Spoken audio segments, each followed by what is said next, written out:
पिछले वीडियो में हमारी चर्चा चल रही है कि भारत को यदि विश्व गुरु बनना है तो उसमें हमने पिछले 10 स्तंभ बनाए थे। इसी क्रम में हम तीसरे स्तंभ की बात कर रहे हैं कि शासन और प्रशासन की गुणवत्ता। ये हम थोड़ा सा डिटेल में चलते हैं इसके लिए। अब हम बात करते हैं कि जो हमारा देश का सिस्टम है, तंत्र है, उसकी असली ताकत क्या है।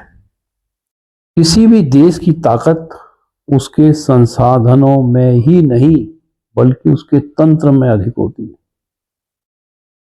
एक अच्छा तंत्र एक गरीब देश को भी अमीर बना सकता है। एक सिंगापुर एक छोटा सा देश है, उन्होंने अपने सिस्टम को बनाया और बहुत ही संपन्न बन गया।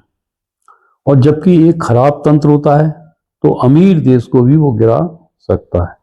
आज मैं आपको जवाब नहीं दूंगा, मैं आपको प्रश्न दूंगा, फिर हम उसके बाद जवाब की बात करें। शासन और वर्सेस प्रशासन को अपन समझ लें कि शासन क्या होता है और प्रशासन क्या होता है।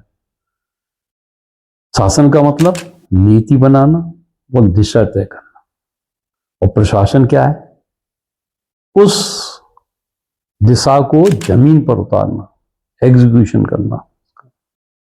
हम सरल भाषा में इसको समझें तो यदि शासन मस्तिष्क है, ब्रेन है, दिमाग है, तो प्रशासन उसका शरीर है, एग्जीक्यूशन है, बॉडी है, हाथ पैर है उसकी। अब सोचिए, अगर मस्तिष्क दिमाग सही है लेकिन शरीर काम ना करे, मतलब बुढ़ापा आ गया एक तरह से। दिमाग तो काम कर रहा है लेकिन उसके बाद एग्जीक्यूशन की पावर ही नहीं, तो क्या होगा। अब असली समस्या कहां है, हमारे देश में क्या हो रहा है। नीति बनती है, बहुत अच्छी नीतियां बनती हैं, घोषणा भी होती है, लेकिन परिणाम नहीं आता। सरकार की किसी भी योजना को देखें, उनके परिणाम क्यों निकलते हैं, वही कागजों में चल रही है। अभी आंकड़ों को देखोगे तो उनमें कंट्रोवर्सी निकलेगी, बड़े बड़े ढकोसले निकलेंगे। यदि हम इन्हीं के एआई सिस्टम से, हमने एक वीडियो बनाया है, एआई टूल्स का इस्तेमाल हमें अपने तंत्र की ओर करना चाहिए, तो आप देखेंगे बहुत सारे पर्दे खुल जाएंगे। इतना डिफरेंस क्यों है, कॉन्फ्लिक्ट क्यों है, आंकड़ों में अंतर क्यों है। क्या समस्या नीति में है या उसके एग्जीक्यूशन में। अगर प्रशासन, जो एग्जीक्यूशन वाली बॉडी है, वो कमजोर हो तो सबसे अच्छी नीति भी फेल हो जाती है। सरकार ने बहुत अच्छी अच्छी नीति बनाई थी पहले, क्या वो वास्तव में धरातल में सफल हुए। कोशिश तो बहुत हुई, ये क्यों हो गया। क्या एक शासन, एक शासक जो उच्च स्तर पर बैठा है, वो उसको एग्जीक्यूट कर सकता है बिना जन भागीदारी के। और मैं तो ये कहूंगा जो प्रशासन है वो भी बिना जन भागी के एग्जीक्यूशन कर ही नहीं सकता।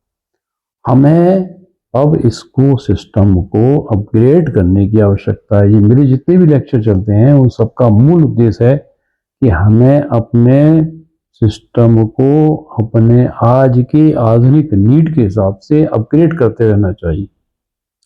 अब हमें दुनिया से सीखना चाहिए, जो ऑलरेडी अच्छे तंत्र चल रहे हैं, हम उनसे क्या क्या सीख सकते हैं।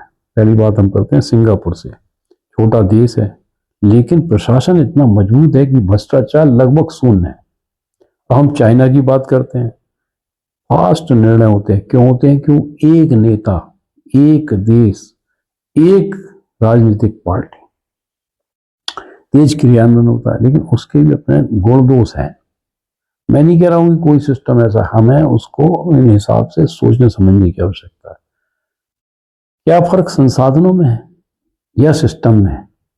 संसाधन तो हमारे पास हो सकता है उससे ज्यादा हो, फिर हमारे सिस्टम में क्या बात है। अब मैं आपको बात करता हूं, अगर आपका शहर, आपका राज्य सिर्फ प्रशासन सुधार दे तो क्या बदलेगा, ये हम प्रश्न किए। यदि हमारा ये प्रशासन है, अपने शहर को, अपने जिले को, अपने राज्य को यदि हम सुधार दें, एग्जीक्यूशन पे ला दें, तो आप देश की व्यवस्था देखेंगे आप किस तरह से बदलते।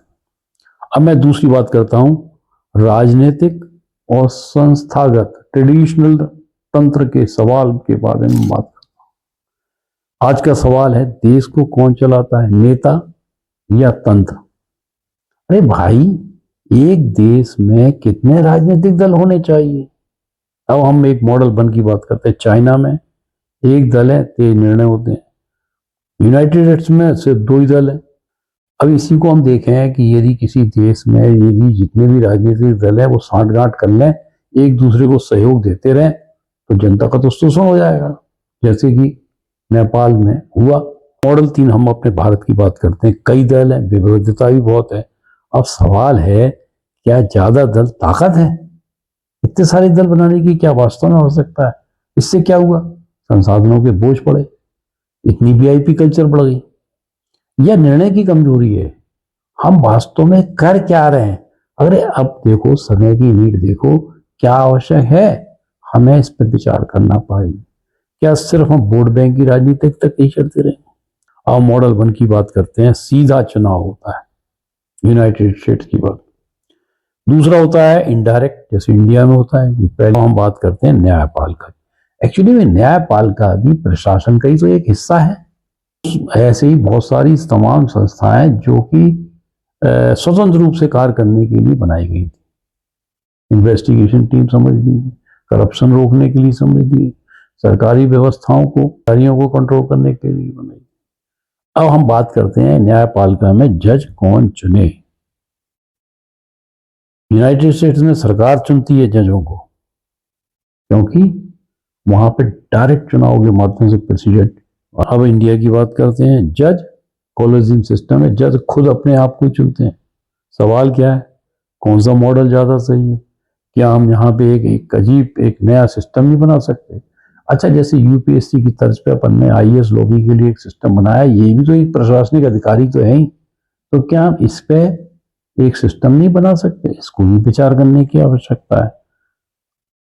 अब आप बात करते हैं कि जितने भी संस्थान हैं, इन संस्थानों की स्वतंत्रता क्या है?